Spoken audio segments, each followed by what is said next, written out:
সচিবালয় সহ সব জায়গায় এখনো আওয়ামী লীগের সিন্ডিকেট কাজ করছে। এই সিন্ডিকেট দ্রুত সরানো সহ 5 দফা দাবি জানিয়েছে বিপ্লবী ছাত্র জনতা। শুক্রবার বিকেলে ঢাকা বিশ্ববিদ্যালয়ের রাজু ভাস্কর্যে এক সমাবেশে এই দাবি ঘোষণা করেন ছাত্র অধিকার পরিষদের সভাপতি বিনিয়ামিন মোল্লা।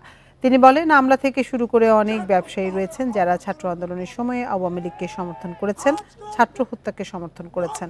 তাদের সব জায়গা থেকে প্রতিহত করতে হবে। এ সময় তিনি আরও বলেন, বিভিন্ন বিশ্ববিদ্যালয় সহ শিক্ষা প্রতিষ্ঠানে ছাত্র হত্যার সমর্থনকারীদের চিহ্নিত করে ব্যবস্থা নিতে হবে। ছাত্র আন্দোলনে আহতদের চাকরির ব্যবস্থা করার জন্য সরকারের প্রতি আহ্বান জানান তিনি।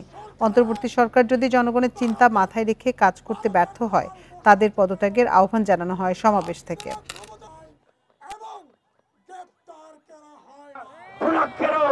আওয়ামী পুনর্বাসনের কথা বলছেন যারা খুরাক্কেরেও আমলাতন্ত্রের ভিতরে আওয়ামী পুনর্বাসন, আওয়ামী লীগ আমলাতন্ত্রকে প্রশ্নের চিন্তা করছেন, তাদের কিন্তু পরিণতি হবে শেখ হাসিনার চেয়েও ভয়াবহ।